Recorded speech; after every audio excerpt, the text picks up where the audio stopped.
Now, chew on this.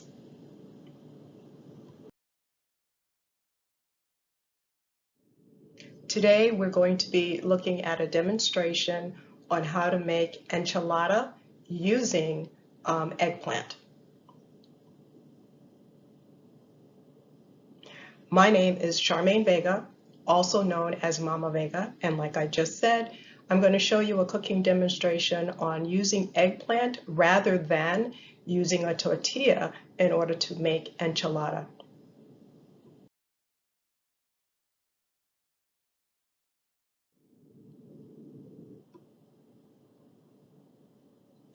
Here you see both white, purple, and then a long skinny type of eggplant that's also purple.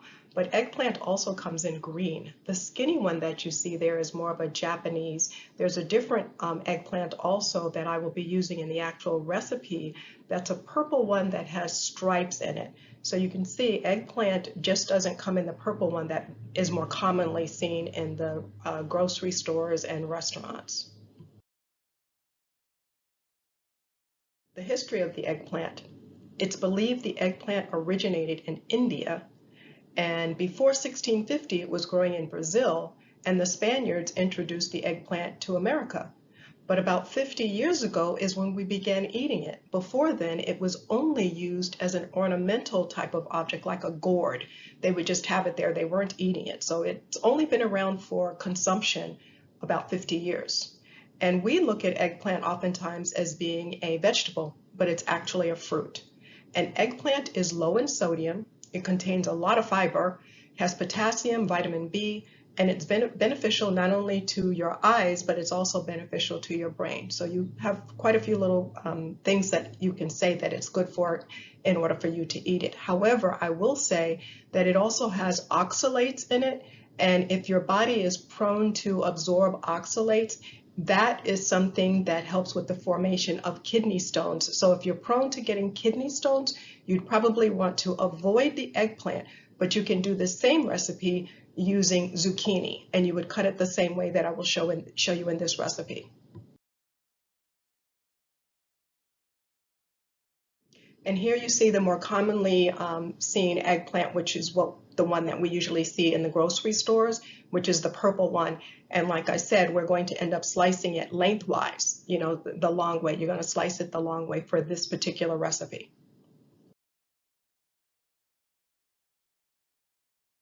And one of the first things you do after you slice it is you're going to salt it. And what the salt does is you can see the little beads of water on there. What happens is that extracts the excess water so that when you make your recipe or you put a sauce on it or something like that, it doesn't necessarily make it all mushy or anything of that nature. You would do the same thing as if you wanted to take the eggplant and cut it up in chunks. You would still want to salt it down a little to take away the excess water so that it doesn't mush down when in your actual recipe when you're doing it. And here, the eggplant has already been sliced, salted, and grilled, and this is pretty much how you would want it to look.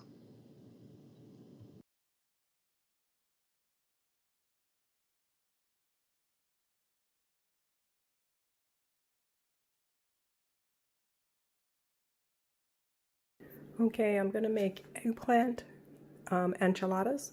So I have my enchilada sauce. I have Italian sausage. I'm going to add a little bit more cumin, garlic, and this is fennel seeds.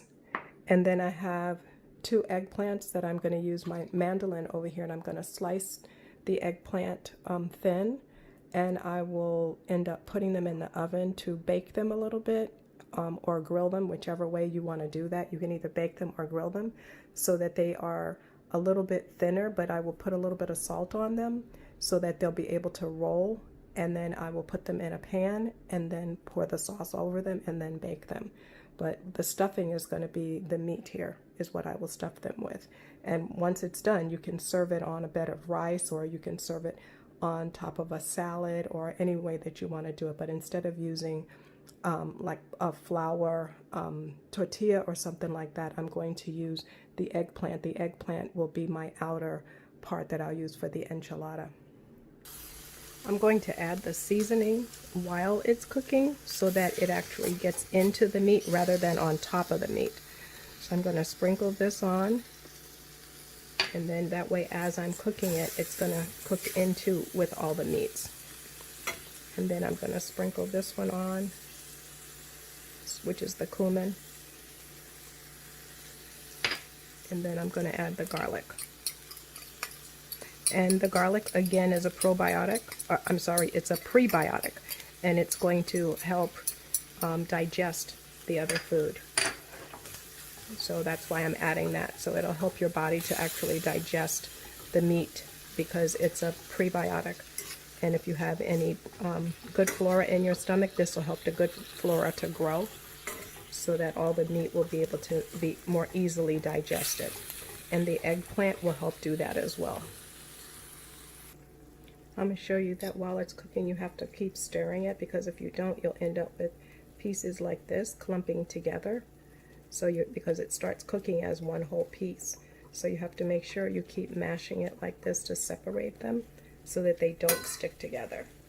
And that way you have more like a crumble that you can use rather than big pieces. And if you didn't want to use it in the enchilada, you can use it in something else, but this way you end up with it very nicely. This goes well in a sauce, you know, like a tomato sauce, if you want to do that. But in this particular instance, this is what you would call fusion, because this is more of an Italian type of meat with all the Italian seasonings. I did add a little bit of more cumin to it.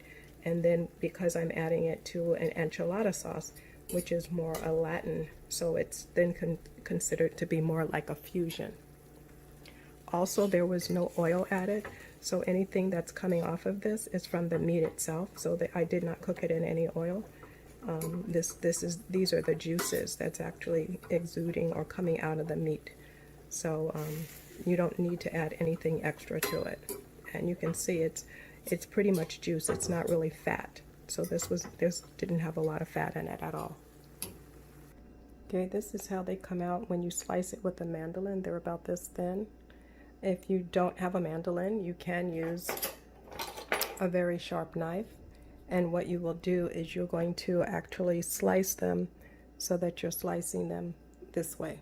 You want to slice them going the long way. And sometimes if you know, when you're trying to hold it, you can use the ends, what you use for corn on the cob, and you can take that and hold it so you don't cut your hand when you're trying to slice them thin. But that's about the thickness that you need. And then I'm going to put it on a baking sheet to go into the oven. Okay, I put a little bit of garlic and a little bit of salt on both sides of it. And now I can drizzle just a tiny bit of garlic on, garlic oil, I should say, and a little bit of olive oil. This is garlic oil and olive oil mixed so that it will actually seep in as it's cooking. And one of the tricks I use is that when I do put some olive oil on, if I want to dab it in, like over here, you can put a little bit of the oil on a paintbrush and you can just paint it on. So I'll just add a little bit of oil on the brush here, and you see how it goes into the brush bristles is what you do. And then you can just make it seep in as though you were painting, and then you can just dab some on. You don't need that much, so you just dab it on so that it's not a lot at all. You just need it to get a little coating. It's not too much that's on there. And you would think that, you know, that there's nothing, but just like whenever you put the oil on your hands or something, you can feel it on your hands. Well, it's the same thing when I dab it on this. So there is oil on there, but it's very little oil. And I used a paintbrush rather than a food brush because, you know, when you paint, the bristles usually absorb a lot. So I just keep a paintbrush that I use in the kitchen for this purpose.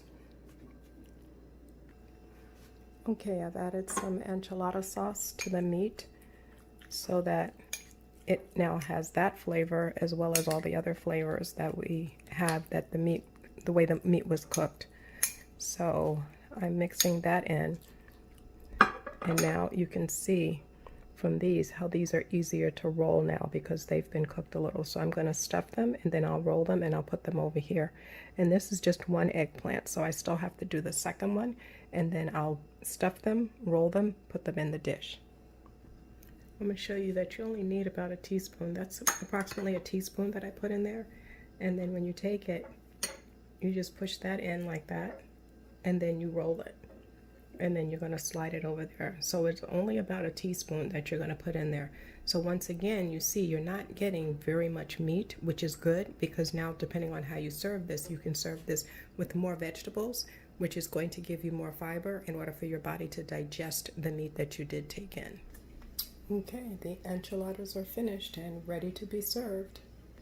And here I've served them with some of the greens that I've made, as well as some fresh kiwi on the side. If you want to, you can still add a little bit of rice if you'd like to. I've made it where you would have more fruits and vegetables along with it to help digest the meat that is there, even though you only have about maybe 3 teaspoons of meat, because it's only 1 teaspoon per little roll that you have.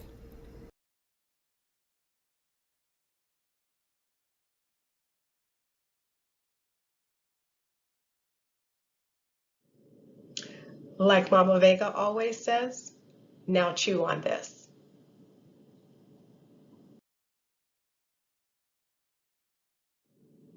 Thank you so much for joining me. We look forward to seeing you virtually again next week and at one of our resource centers as soon as we can. Until then, stay active, healthy, and informed.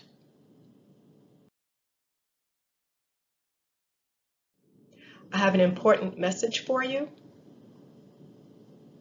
All information, content, and material of this video is for informational purposes only and are not intended to serve as a substitute for the consultation, diagnosis, and/or medical treatment of a qualified physician or healthcare provider.